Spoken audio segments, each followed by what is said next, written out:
my job as a parent is not dependent on how my child behaves, but how I behave. It's the only thing I can control in that moment. And it takes it out of like taking it so personally. Like I work with a lot of dads. I'm like, dude, you're a grown man. Hey there, and welcome to the Parenting Reframe. I'm Albiona Rakipi, mom, parenting coach, life coach, and someone who has spent over 20 years helping families navigate the wild, wonderful world of raising kids. But here's the thing. This podcast goes deeper. It's not just about parenting tips, it's about personal transformation. Because parenting our kids also means learning how to parent ourselves. From fear to creativity, from disconnection to deep connection, this is where growth gets real. I'm so glad you're here. Let's dive in. Welcome back, you guys. You're in for a treat this week. I got to sit down and talk with Kirk Martin. If you don't know who he is the founder of Celebrate Calm and the Calm Parenting Podcast. He has close to 1 million followers on Instagram, and I can understand why. He really specializes in working with strong-willed kids and neurodivergent children. He has helped parents globally and teachers as well. He is an incredible resource if you are in the throes of trying to parent a strong-willed child. You're going to want to listen to this episode. Kirk has firsthand experience. He parented a strong-willed child himself, and that child is now 32, his son Casey. We talk a lot about this on the episode and all the ways that Kirk had to really undo the way that he was parented. He was raised in a military household, so you can only imagine the strictness that comes with that and how he had to take those parenting experiences and really weave them into a whole new paradigm when he met Casey. And so you will really resonate with this episode if you've ever found yourself even in complete disagreement sometimes with your partner, or you're just not sure how to parent a strong-willed child, and each of you has very different parenting strategies. You'll want to tune in because we cover all of this in this week's episode, and you guys will walk away with so many tools, so many strategies, and so many ways to navigate this wild world. Without further ado, here is Kirk Martin. Hi, Kirk. I'm so happy to have you here. I have been following your work for quite some time. I think you've been in the parenting space and helping educators as well. And you were certainly an inspiration to me before I ever went on social media and posted my own videos. A lot of what you said resonated with me and the families I was supporting, both when I used to be a teacher and in a therapeutic setting. So welcome. I'm so happy to have you here. I am so excited because you offer something like very complementary to what we do. So I'm excited for like our people to learn about you and your work. So thank you for this. Thank you. Likewise. Yeah, that's such a compliment coming from you. And it's funny, every one of your videos that I watch, I'm like, oh, that is so good. And I'm somebody who is in this space, right? And so you would think to some extent, I always tell parents that, like when I shed light on something for you, I always tell them, I don't think I'm actually doing anything other than uncovering what you already knew. There's just this sense that I think what I just did was I just helped you go, oh my gosh, I knew that. Or that feels obvious and you just helped me get there. So when I watch your videos and they're so wise and insightful and smart, and I think to myself the same thing, like, and we're going to jump into this, but like defiance obviously comes to mind because it's one of the things that you and I both talk about quite a bit. And it's so easy to stay stuck on that surface piece of it, the behavior, the action, the words, the disrespect, right? And so when we stay there, it just feels like you're on this hamster wheel that nobody can get off of. So I would love to just start there, but also if you could share a little of your personal story as a father. I think it helps so many of us resonate with your words because you've sort of walked the walk to that extent. So I was born to a career military father, had 3 brothers, and all my dad knew was that like fear and intimidation, my way or the highway approach. And so when we had our first son, was our very strong-willed son that kind of came out of the womb with boxing gloves on, I was like, I'll just do what my dad did. That worked. And it backfired. And with working with strong-willed kids, I mean, you can go like, I'm going to double down, and they'll like quadruple down in their resistance to you. And so I spent the first few years just trying to change his behavior because that's a trap we fall into, right? Like, well, we just need to do this. We need to set more firm boundaries. And none of it worked until I finally changed myself, learned how to control my own emotions. And I'm going to ask you questions today because the tone of voice thing is one of the first things that I changed. And that had such an impact on our son, Casey. So that was the genesis of me realizing I'm the one who needs to change. It's not about changing Casey. And I always tell parents it's very liberating because it's not a blame and guilt like, you're the problem. You need to change as a parent. It's like, no, this is an opportunity, one, to grow up and mature. And your kids, your strong willed kids are like the best therapists ever because they point out they push all of your buttons, the ones you don't even know you had.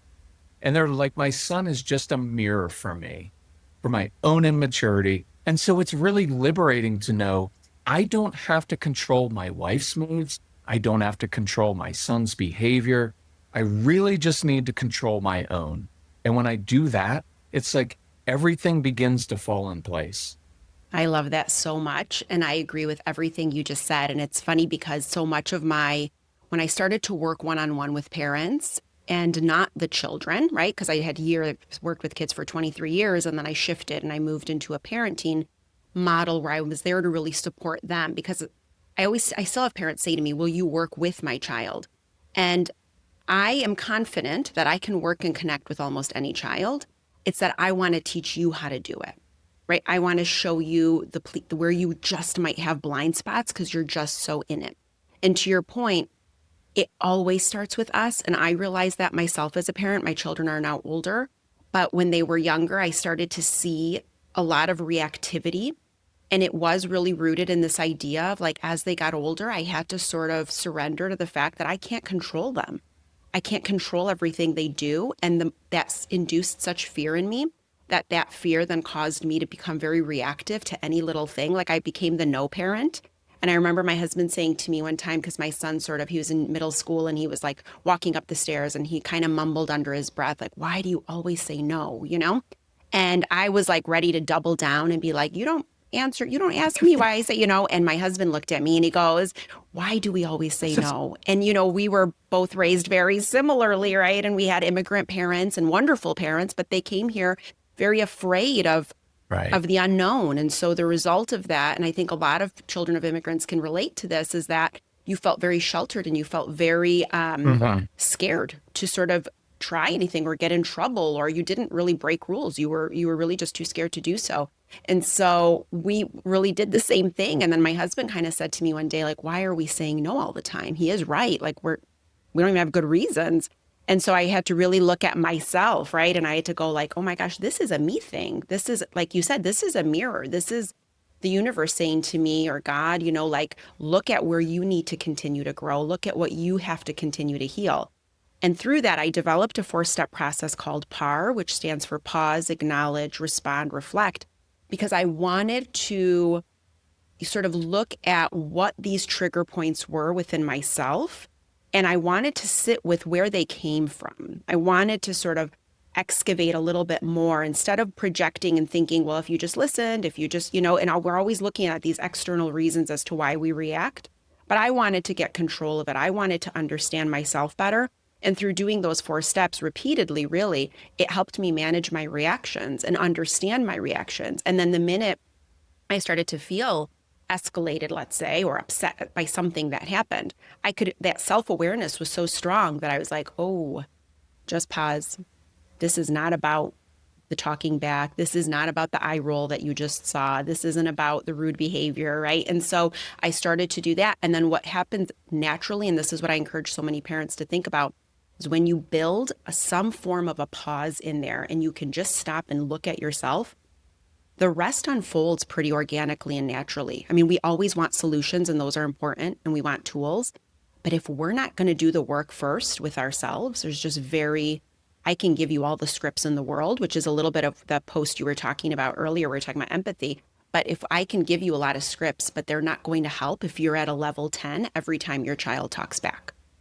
So I love that you're highlighting that point because I think it's so missed. And I think we assume can you fix him or her? And so that way I can be calm again.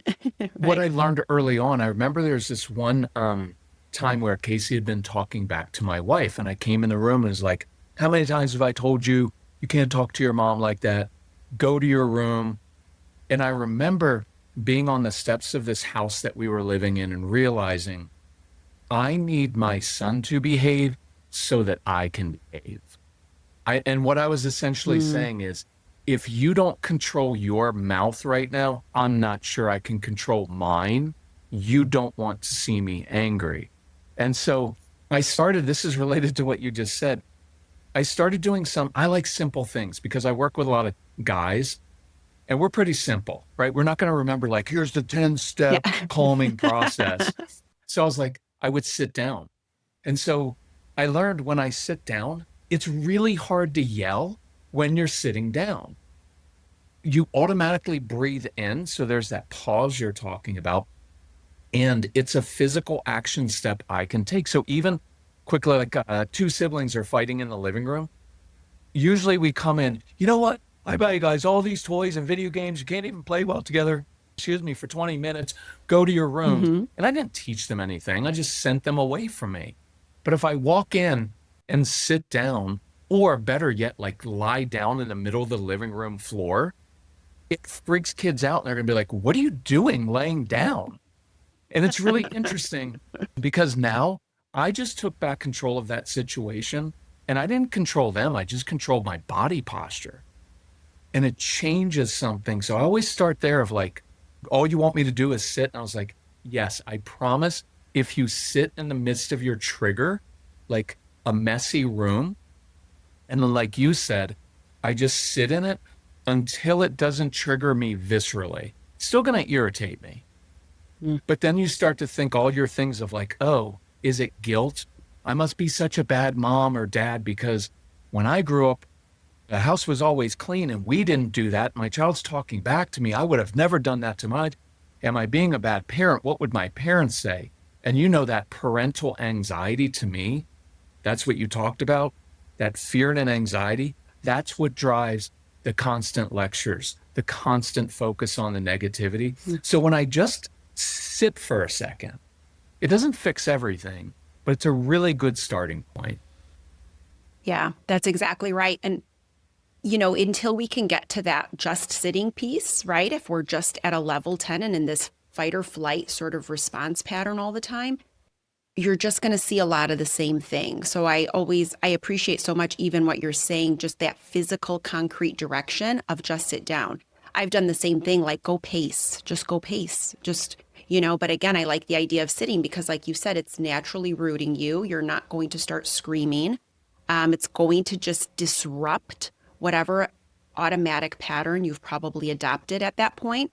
And to your point, it's so true when we're saying things to ourselves like, I would have really gotten in trouble there if I did that. I would have never spoken to Mhm. my parents that way. And so it almost feels like an assault on our parenting style and the way that we're showing up for them. And the way I explain it to parents is that if we are placing our value and worth as a parent on how our kids present to the world, the codependency in there and the unfairness of it is immeasurable, right? Because now I'm burdening my kids with exactly what you described with your son.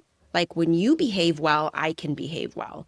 We're like, let's completely flip that around so that like I can always manage what's coming up for me. And I'm here to support you through whatever might be upsetting you or whatever skill you need to develop. Whatever the thing is, it's that it starts with some sense of let me root into where I need to be so that my child can work through the thing they need to work through rather than assigning sort of oh, my child's being cooperative, I'm a good parent. Oh, my child's not being cooperative, I'm clearly the bad parent.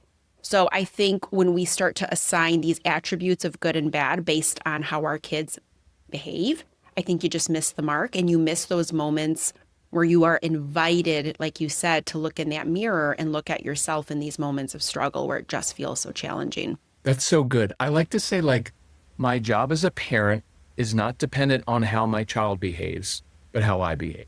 It's the only thing I can control in that moment. And it takes it out of like taking it so personally. Like, I work with a lot of dads. And I'm like, dude, you're a grown man. Like, what are you expecting? It's a 4-year-old, or like, you think you're the only one, you have the only teen or tween in the world that doesn't have attitude. You were a dopey Mhm. 14-year-old once. And so it just helps to let go.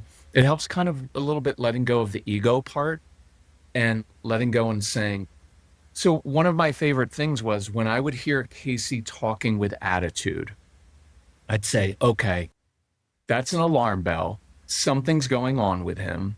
And so my job is either I'm going to react, you can't talk to me like that. What were you thinking? Which every single time I did that, every single time it escalated. And now we have a 2-hour fight about what he can and cannot say to his father. And then I transition to, okay, my son needs something here. Doesn't mean I have to let him get away with it. But our famous example, when we used to travel, people used to bring us chips and salsa, because the famous example was, I was like, Case, the last 43 times, joking, but not really, I've heard that tone in your voice. Because, with a strong-willed child, it's like, oh, why are they doing it 43 times? It's like, if you have a strong-willed child, they're like relentless.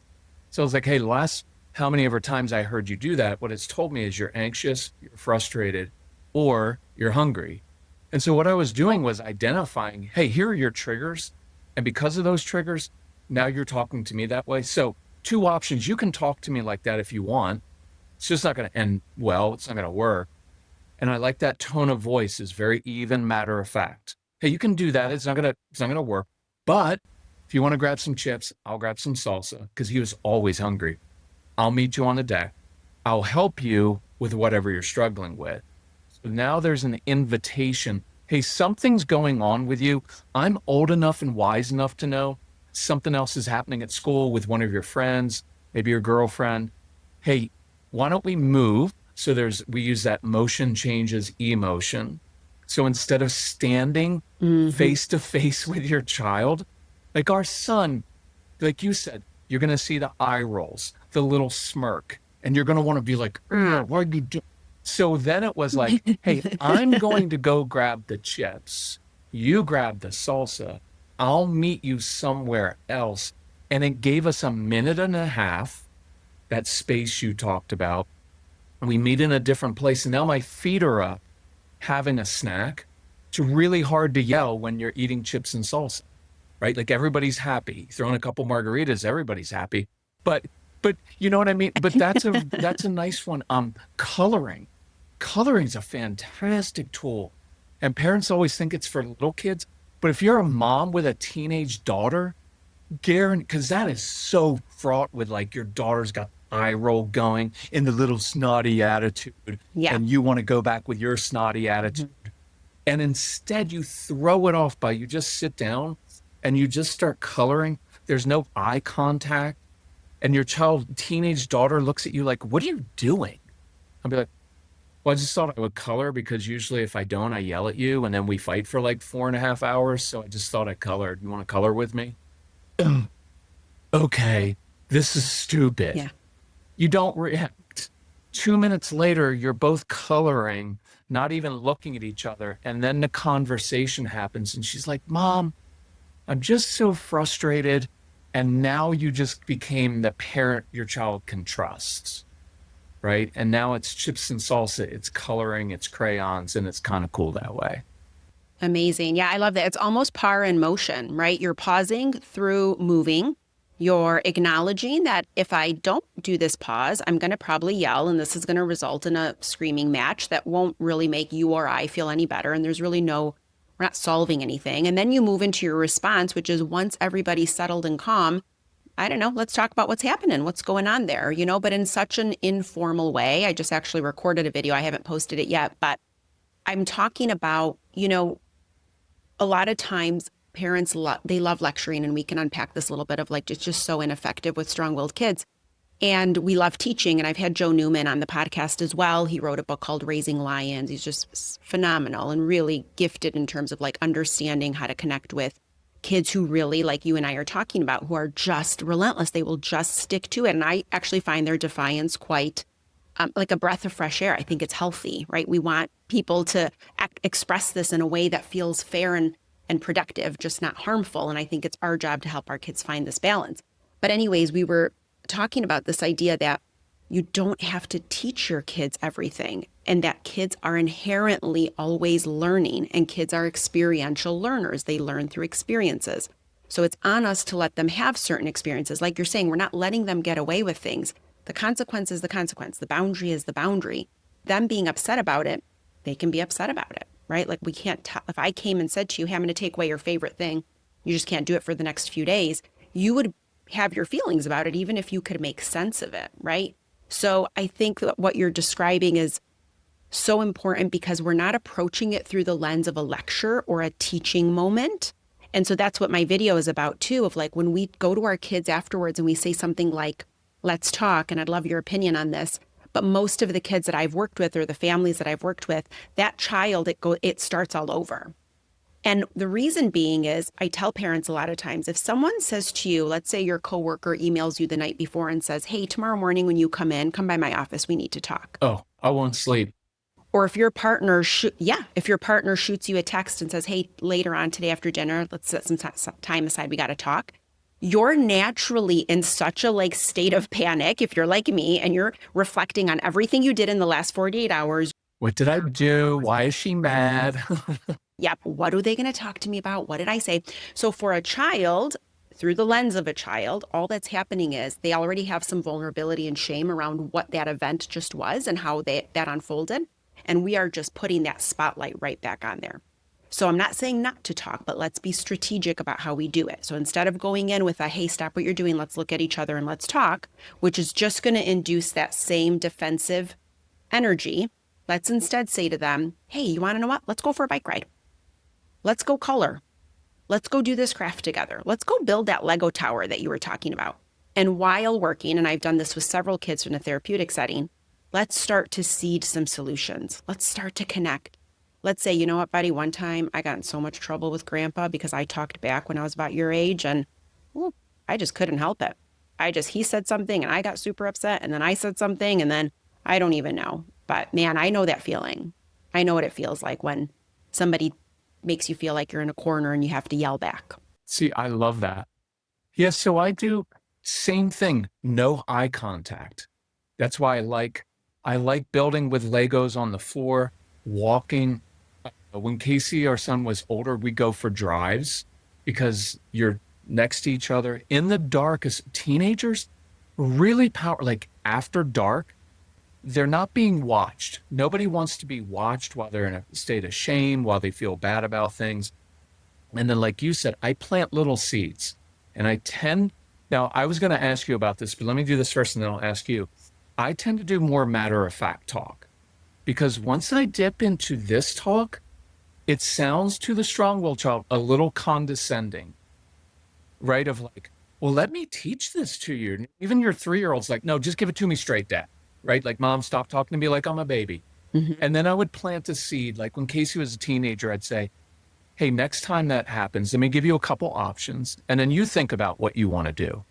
And then oftentimes, if we were at home, I would walk out of the room. I just plant the seeds and say, hey, one of my favorite phrases was, hey, Casey, a couple things I've discovered in life usually works better when people handle situations this way. And then I would change the subject and I gave him time to process. He knew that I just given him some wisdom, but he respected it because I didn't go on. So remember, next time we're in one of those situations, I really want you to think about, I can tell you that is infuriating to strong-willed kids. It's like, I got it. And you're like, no, why won't you listen to me? And my honest answer, I hope it doesn't offend anyone, is just shut up.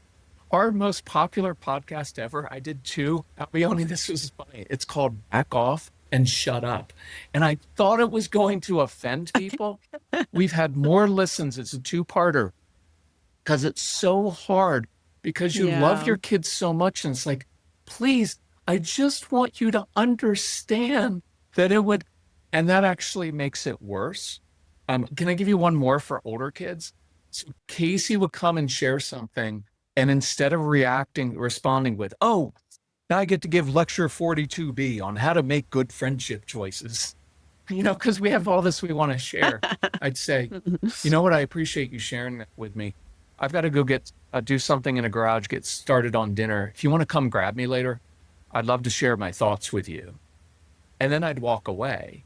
And then it was up to him. He had the agency, ownership to come in. Just know moms and dads are going to come in. Okay, Dad, what are your stupid ideas? And then you can't take it personally.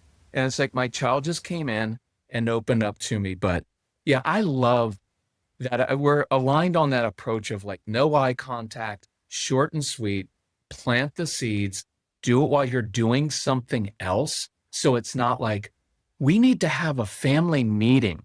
So your mother and father are both disappointed in you, and we're both going to be staring at you. And you're not actually going to have an answer because we're going to ask, why did you do that? And then the child's going to be like, I don't know. Well, you need to think about your actions. Why don't you go think in your room? It's just not helpful. Yeah. Oh, that's so good. It's so funny. I thought of two things as you were talking. One is I agree with you on the just don't talk. And I've had so many families ask me, would you be willing? We can like bring you to our home and just watch us and help us in real time. Right. And I understand the need and the ask. Right. And I always say to them, I promise you, without even knowing much about you, sometimes this is on our first call, I say to them, I already know what I'm probably going to tell you. 9 out of 10 times, I'm just going to be in your ear saying, stop talking. Stop talking, walk away, stop talking, right? Because we love talking and teaching. And I think that comes from you described your own sort of father and this sort of more of this military style of parenting. And I think what happened with modern parents is like that pendulum swung so far the other way. And we said, we are going to talk to our kids. We're going to teach our kids everything. We're never going to just punish them or do the things that we felt were unfair to us. And that happens. I mean, I would imagine every generation experiences that. And so I always say there's a middle, right? Like we don't want to throw everything out. Like there's a lot of great things our parents did, even if we don't agree with every single thing. I've told my own kids who are now older that if you decide that one day you want to become a parent and that's the route you guys go, I hope you do it so differently for me and your dad, because we should know more, right? Like we should continue to be learning and growing and knowing more. And so if that's the case, hopefully we've seeded a good foundation for you and you can take that and jump into the next chapter. So I love that you were, talking on the like, just stop talking, because I say it all the time. I'm sure my one-on-one clients listening to this right now are very much appreciative of like hearing it again.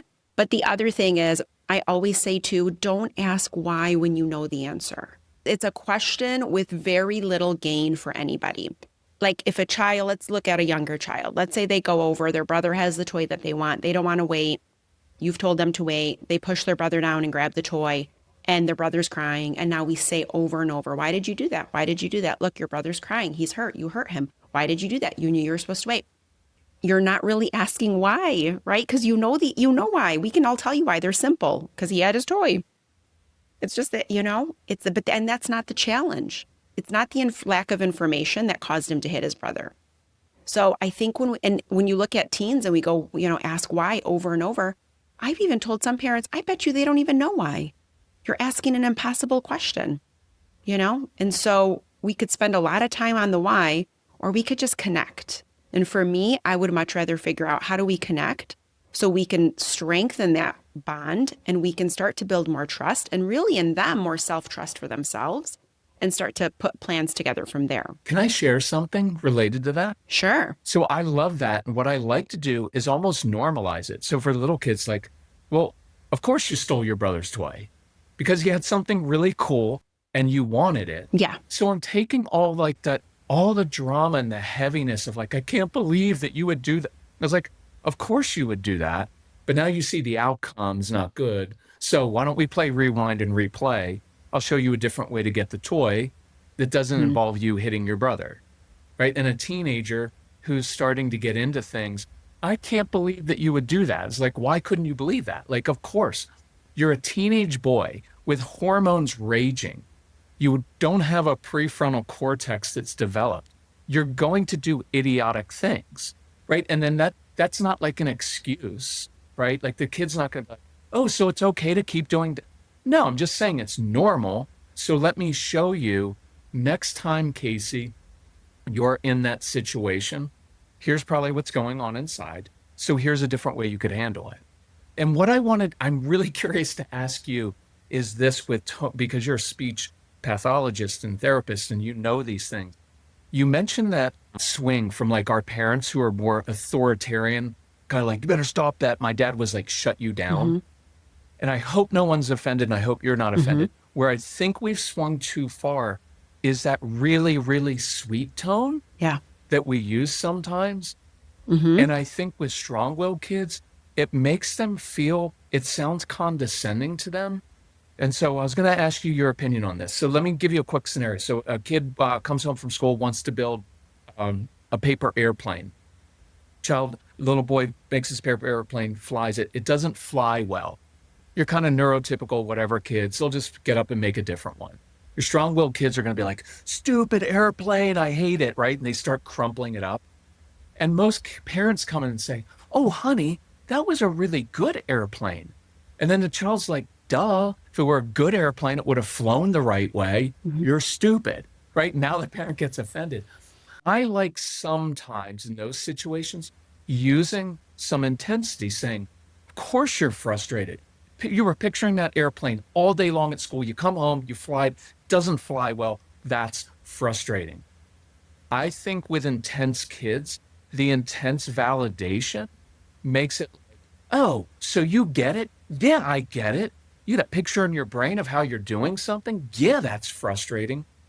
I've found that that's actually much more calming than saying, oh, buddy, that's an okay airplane. We'll do a different one. And I'm curious of your thoughts. What is it in that tone of voice that changes something? I don't know if that makes sense. Yeah, no, it totally does. And I think there's a lot of merit to that. And I think a lot of, I would say not even just strong-willed kids, but a lot of kids respond best to clear, concise language, meaning the more we can just state something without, I don't want to say the fluff, because certainly we want to be loving and there are ways and times where we can do that. But in moments of, like you're describing, frustration or whatever the case might be, when we go in with a soft tone, the best way I can explain it is this. Strong-willed kids, for me, this is my opinion, and I've spoken to others about this too, is that they don't value approval, they value power.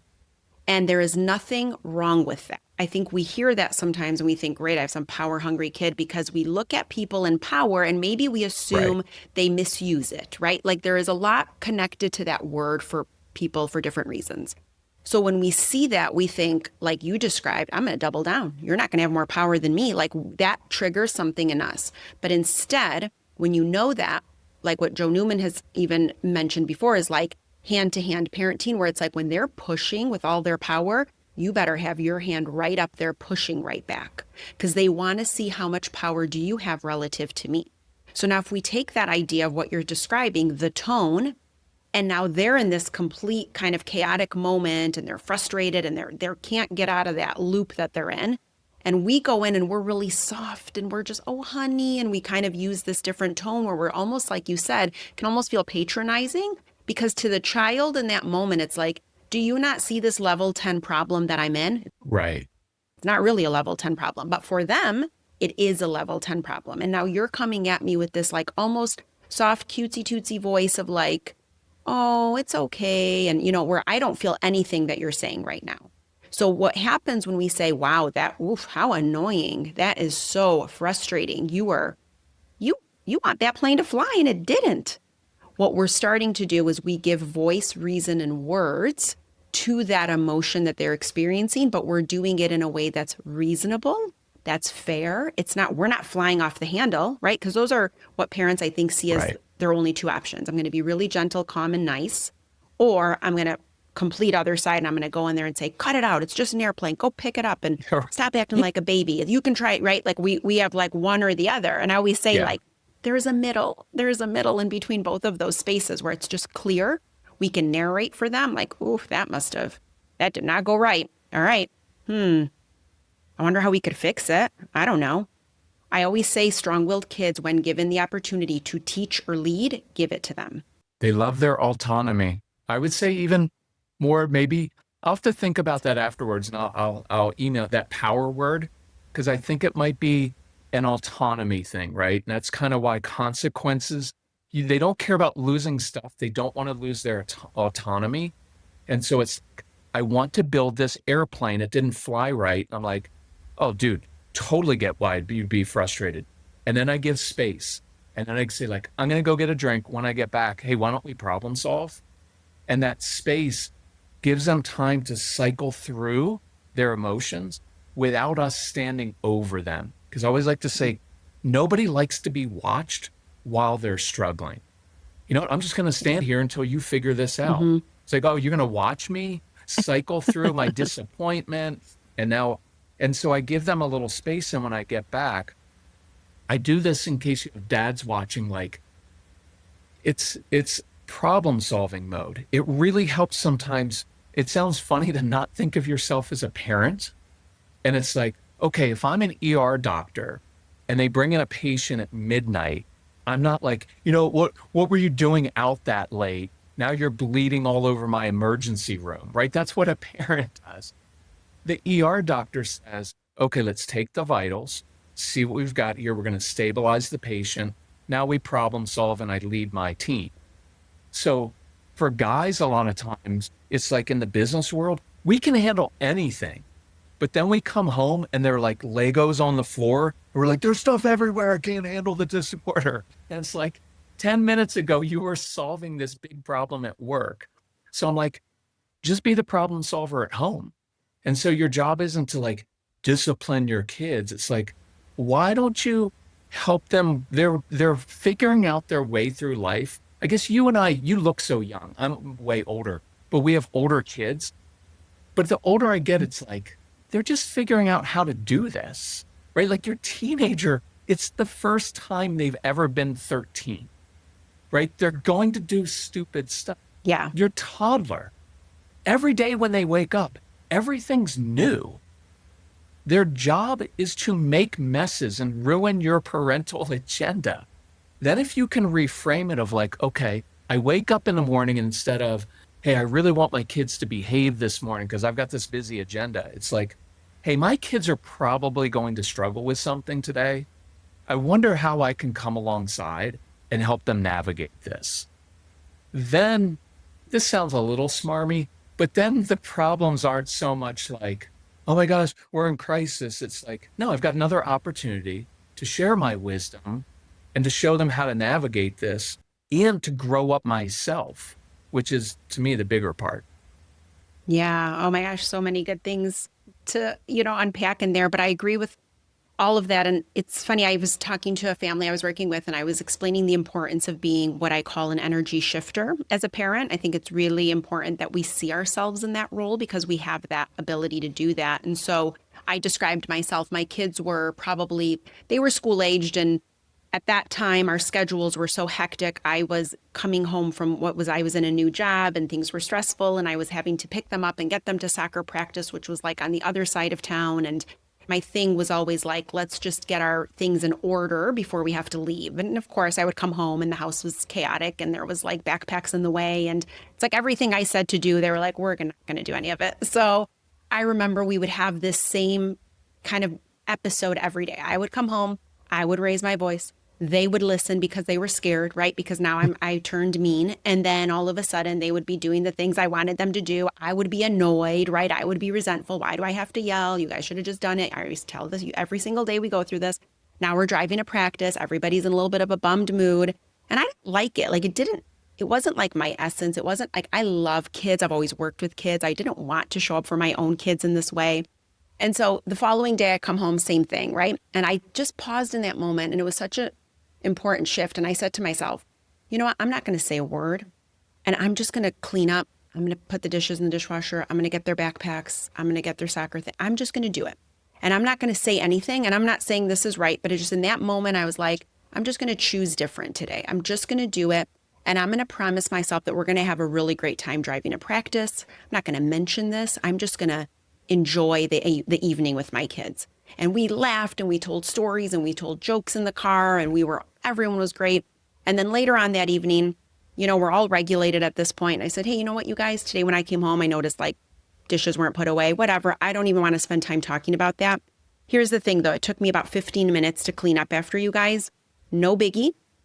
And I don't want to come home and yell. It's not who I am. You guys don't deserve it. You guys know what to do. It's your choice. I can't control you. So from now on, when we have practice, when I come home, if I have to spend 15 minutes doing the things that you guys needed to do, no big deal. You're just going to lose 15 minutes somewhere of something you really love to do. Because for me, that 15 minutes, I could have grabbed a cup of tea. I could have done something to just reset myself for the afternoon. And again, no one's in trouble, but it's just a matter of how you decide you want to use your time. Or maybe I leave everything there. And when you guys come home, you can figure out how to put it all away before you do anything you want to do. And they never did it again. Isn't that interesting? And it wasn't because they were scared. I think it's because I truly let go. It was no longer this point of contention. It wasn't this ongoing argument. I wasn't reactive about it. I was actually like very zen. I was like, it's fine. And if I have to do it, I'll do it. Like this is a really small thing for us to waste our energy on. And they just started to do it after that. So I think it's those moments where we can shift the energy of the situation by changing something in the way we're showing up in those moments. And I wanted to ask you this as I was talking, I was thinking about it. What do you think for you was the shift that got you from like the double down dad, that you're going to listen to me, you're not going to speak to me? Was there a moment where you because for me, that was like one of my first moments where I felt like I had this out of body experience where it was almost like I could see okay, you can do this again. You can go in there and yell at them and they're going to bounce right up and they're going to say sorry and not mean it and the whole thing. Or you can choose different. And so I'm wondering for you, was there a moment where you can think back on and go like, that was the moment I said to myself, like, this just isn't working? Yeah, I think it was, I know the house we were living in at the time because we moved a lot. And I remember because I was a good dad. Like I was very involved with Casey. It's just that every time we went somewhere, it would end in me being frustrated at him. And so I remember thinking like, I love my son. Why do I keep sabotaging it? And it's like he wouldn't come to me for help. And when I started just doing the sitting down, talking to him and problem solving with him, I noticed he was coming to me more. Hey, Dad. And he would ask me things. And like, he's 32 now. To this day, when my son and we hike together all the time, but when he comes and he's like, Dad, hey, can I talk to you about something? I know you experience this too, as a parent with older kids. It's like it means everything. Everything. My son is asking me for my wisdom.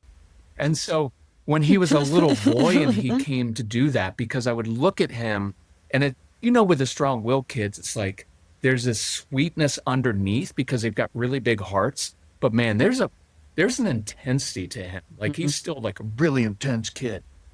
But when he would come to me and say, Dad, and then I was like, oh, this is working.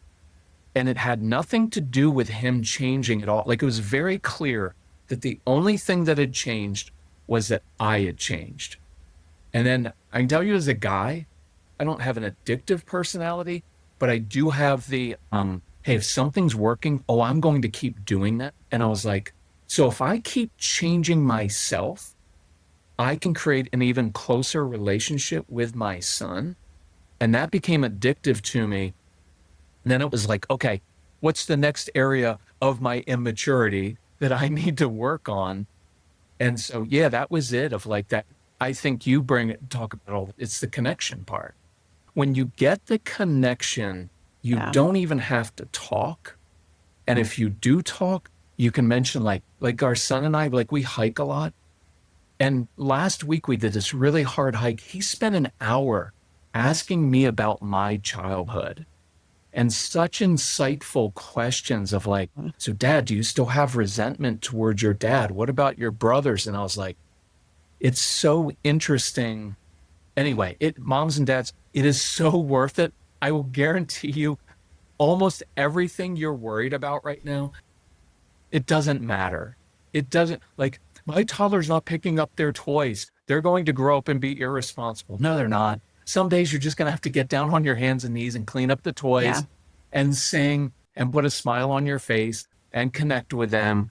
And they're going to be great. Like, really focus on the connection part. It's so true. And I think like you and I both, my daughter's 19 and my son's 22. And it's like, so obviously you're a parent always, but so much of it is in your rearview mirror at this point. And I think there is a lot of moments where even I'll be talking with a parent and I'll say like something as simple as like, I want them to make their beds. It's like, don't let it go. Close the door. Who cares, right? Yeah, just don't look at it, right? Like there's just better things to spend your time doing and building with your kid. And it's like a lot of things that we subscribe to around like what it means to be good and responsible and like whatever, your upbringing looked like. Usually those are some of the things we carry with us into that parenting space. but honestly, just let it go. It's like there's a lot that I can tell you now that maybe I was stuck in the weeds about a while ago. And I'm like, what a nonsensical fight to have. Or, it just really didn't matter. I would love to talk to you about, you did this post and I thought it was so important. And I loved that you as a father were the one talking about this. But you talked about this idea that your wife always felt like she sort of had, and I might be getting it wrong, but like essentially she was on eggshells around you because she was worried that you would be the one to get more escalated or maybe blow up. So she was sort of doing what so many of the mothers I know do, which is towing this line between trying to mitigate the child's behavior so that the dad does not, quote unquote, lose it. Can you talk a little bit about that and like each partner's role in that situation of how do we, one, like it's not really the mom's job to caretake what your dysregulation looks like, and two, how do we keep some sanity in the home? Because if the response pattern is like the child is having a hard time, the mom's trying to sort of quote unquote keep the peace, and then the dad is getting really disruptive and loud and upset, just feels like it's this reoccurring pattern in a lot of homes that, I certainly know. Yeah, that's the number one challenge that I face like daily, as you do, of that's the thing. So I've got this strong-willed child who doesn't always like take the dinner table, isn't eating correctly, sitting the right way, and then dad's tone, hey, Jake, you need to sit up straight. And then the wife starts to go into, if my son doesn't stop this, that loud voice is going to get louder. And then my husband's going to start yelling at my son. And so I put my wife in this situation she had to kind of choose, like, and it's hard because, well, if I speak up to my husband, am I undermining his authority? And I can tell you, I was this immature dad, and I deal with it daily of like, oh, what? I can't say anything. I guess I don't do anything right. And then we become kind of big babies. And what I tell men, because I am a little bit more direct because I'm older, is your wife will lose respect for you because she's walking around. That's why back in the day, like when people used to travel and men traveled a lot for work, women were like, oh, thank God, business trip, right? Like seriously, it's like, and it's a joke, but it's not. It was real. It was like, Right. okay. It's not always the dad's fault, but in my experience, it usually is, right? We're just more reactive. And so it will ruin the entire family dynamic. I put caveats on this. I prefer that women, if they feel safe doing it, talk more directly and succinctly to their husbands. Because I always say it, talk to men like men talk to men. When I talk with my guy friends, when I talk to Casey, he's a grown man, we're like 3 words. Hey, don't be a you know what. Right? And that resonates with us. Honey, we really need to talk about this. I'm out. But sometimes if you can, and again, if you feel safe, because it's intimidating for a woman of like, wait, I've got a husband with anger issues and you want me to go talk to him about his anger issues. I might do this as the mom. I might say, hey, I've noticed sometimes I talk too sweetly to our son and it seems like I'm too accommodating. So I'm going to start working on that. And husband, you are too reactive sometimes and it just blows up. So can you work on that? That way it's all, you know what, you're the problem here in the home and you're both working on it, because there's no other way around it other than the man in that situation has to learn how to control his own emotions. Otherwise, wife will lose respect for him, kids lose respect for him, and then dad becomes isolated over here. And then eventually just divorce happens. It doesn't work. So I did once a podcast, 10 ways to get your husband on board. Moms like work on everything, but dads are tricky because we get so defensive over things. And so I'm afraid that's not a great answer, but I don't want to put women in the situation of like, wait, now I'm responsible for mothering my husband. But you're caught in this situation of like, well, if you don't speak up, you're allowing your child to be, his whole self-concept to be ruined by the man you married.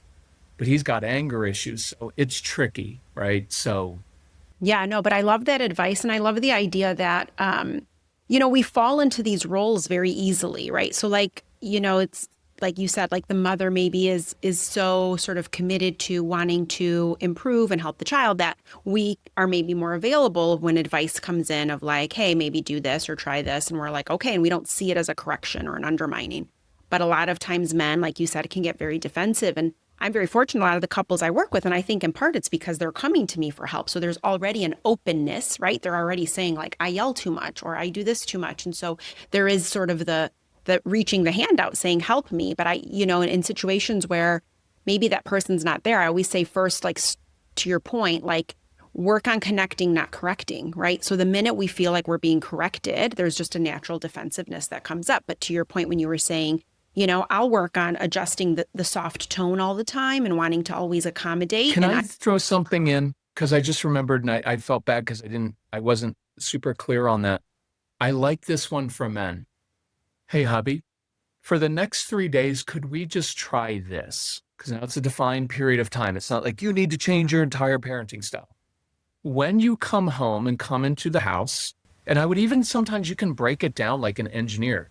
Hey, I've noticed here's the pattern. You come into the house, there's Legos on the floor, and you start yelling, kids vanish, we fight.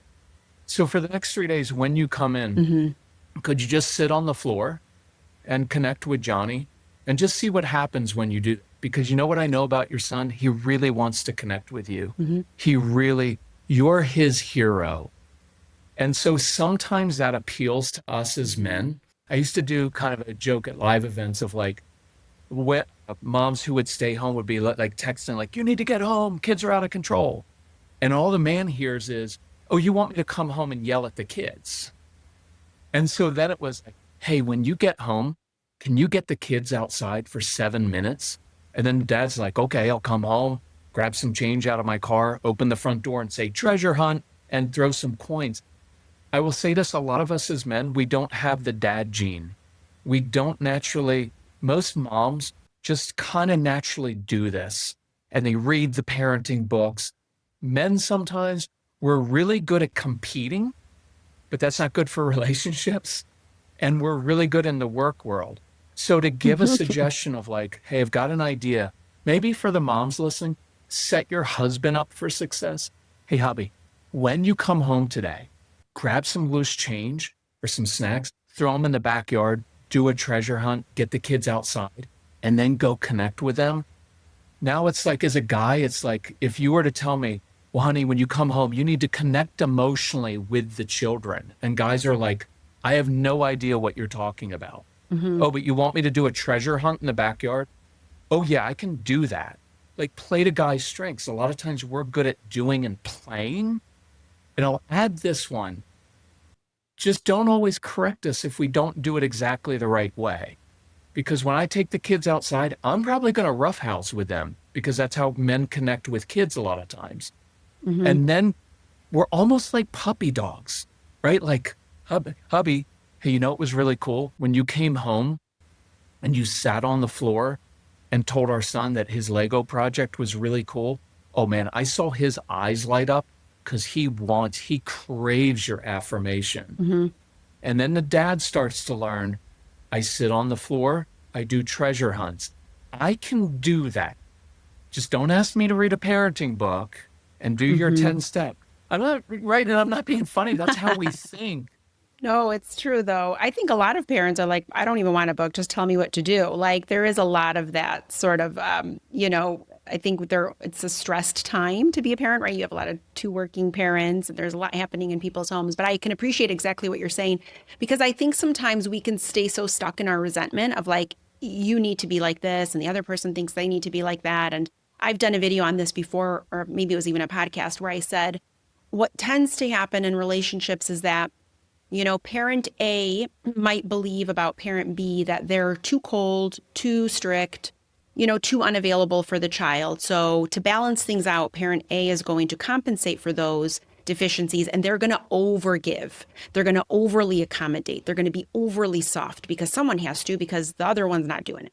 And then parent B, because of this, looks at parent A and says, well, someone's got to be the tough guy because I'm looking over here and this one's like lollipops and rainbows all over the place and there's never any kind of, And so then they double down on the what they're doing, which isn't what the child, in both instances, it's not what the child needs, right?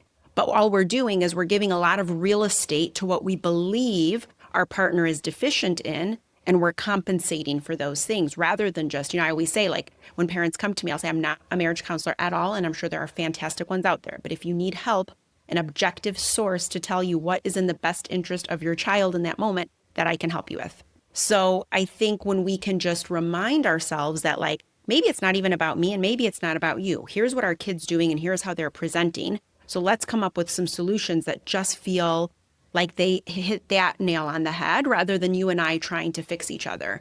Like you're saying, right? Hey, when you come home, I love the treasure hunt idea. How fun, right? I used to always tell my kids because I hated being cold and it gets very cold in Michigan in the winter.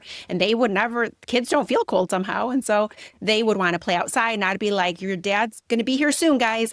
He's the one that takes you outside and sits in the cold with you. And we did that setup a lot. He would just come right in, not take his shoes off. They would be waiting in their snowsuits and they would just run right out with him.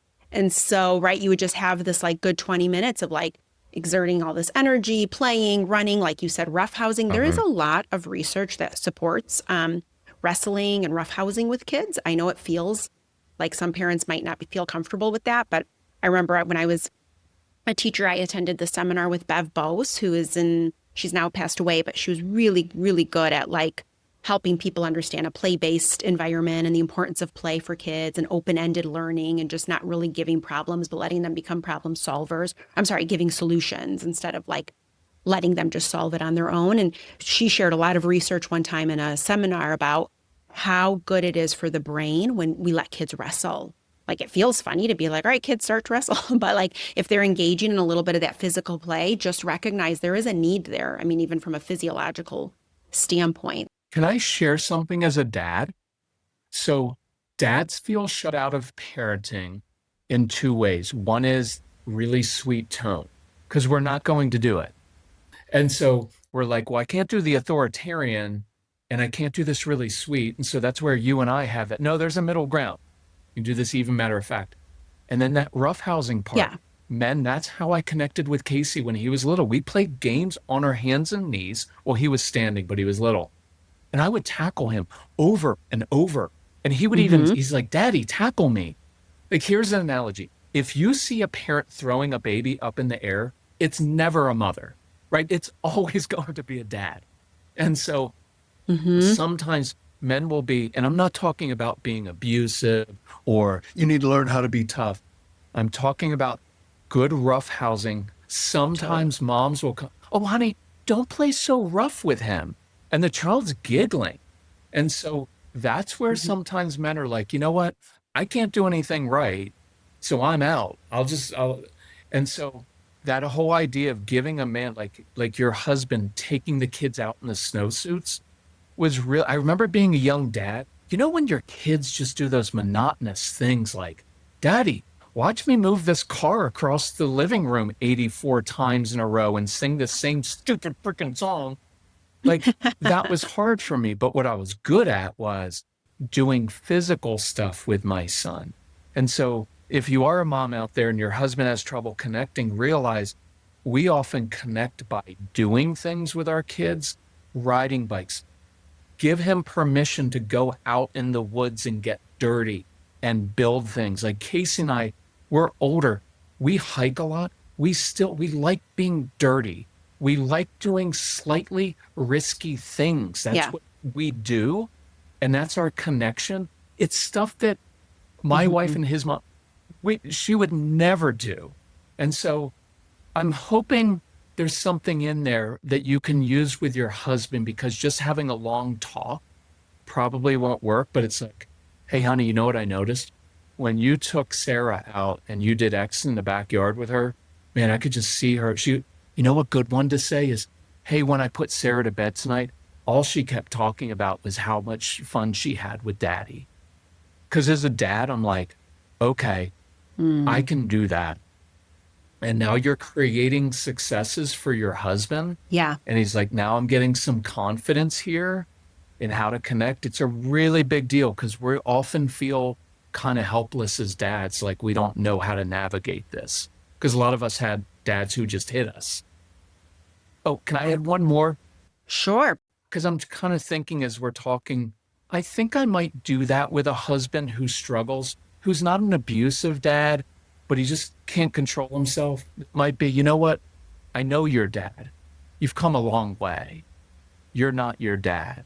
And inside, that would resonate with me. And I'd be like, because sometimes we're like, honey, did you know my dad? Like, I know I'm not talking all touchy feely like you, and I don't read all the books, but my dad didn't even connect. My dad hit us. At least I'm not hitting the kids. And I know that's kind of an immature way for us to do it.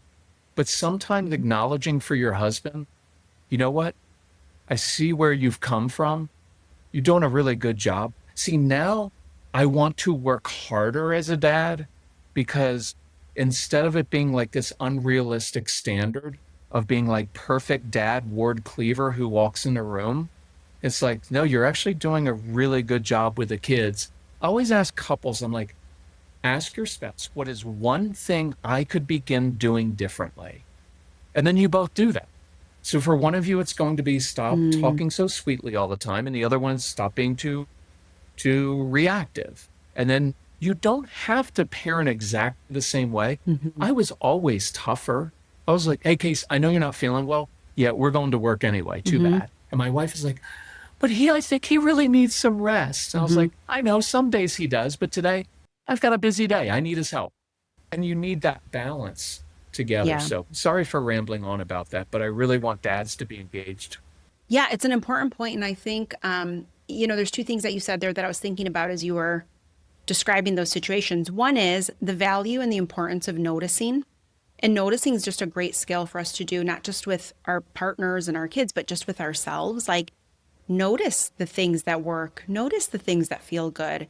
And when somebody says to you, hey, that was pretty cool watching that, or that, man, hearing you guys giggle in the other room, that gave me enough joy for a lifetime. Like, that felt so good to hear that, right? And so I think even with my husband and I, when we've been able to do that for each other, where we just kind of chime in and go, that was pretty cool how you explained that to him, or I love how you connected with him there, that I could see in his eyes the way he loved that game. Or I think when somebody else brings it to light, there's so much value in that idea of just noticing. So I think one, make that a practice that we're just going to take some time to notice and not because especially if you have a strong-willed child, it is so easy to stay focused on what's not working.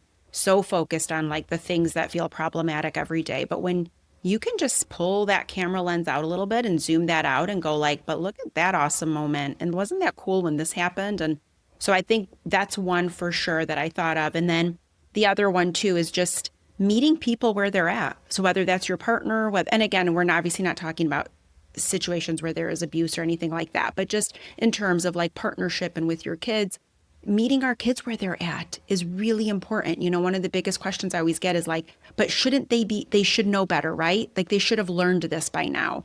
And I always say, like, I can answer that for you, right? Like I have the expertise to say, developmentally speaking, by this age and this age, yes, they should. It doesn't matter.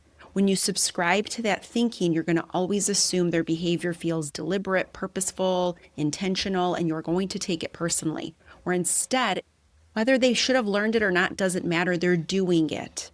So now you have a choice to decide how you want to address it instead of going at it from this personal stance of like, you clearly know better and you're still choosing to do it. So I think meeting people where they're at, whether that's our kids or our partners, is a really important practice. And it's how we build, it's how we grow, but you have to be willing to do that. And people meeting us where we're at is just as important. That's awesome.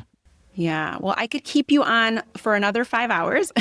If people like it, we'll do it again sometime. We definitely should. I know people are going to really find so much value in your words and your ideas and the way that you reframe things, which is why I created this podcast, the Parenting Reframe, because I wanted to take these simple ideas that where we get stuck and just really let's reframe that, because I think we're not looking at it in the same way that maybe I would look at it or somebody else would. And I think when we offer ourselves ways to reframe things, then new solutions come to light. We learn a little bit more about ourselves. We start to connect in ways that maybe we didn't think were available before. And so I think your work speaks to that so much. And I'm so grateful for you and everything you do. And especially for fathers, I think this is an undervalued situation where we're just there aren't enough resources out there where dads can really feel seen and they can feel connected. So I appreciate that you shared your story and that you continue to do so, and that Casey's okay with it too. I think for our kids, I'm always kind of towing the line of like,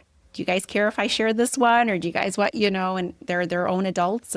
But I think the fact that you can both, talk about it and share that piece of your story is giving so much light to others. So Kirk, where can people find you? Where can people connect with you? Because I know they're going to listen to this and go, where is he? By the way, I was telling you this on the beginning, but all of your videos on Instagram and TikTok are in the most stunning locations, to the point where my husband was like, is it real? And I was like, I think it's real.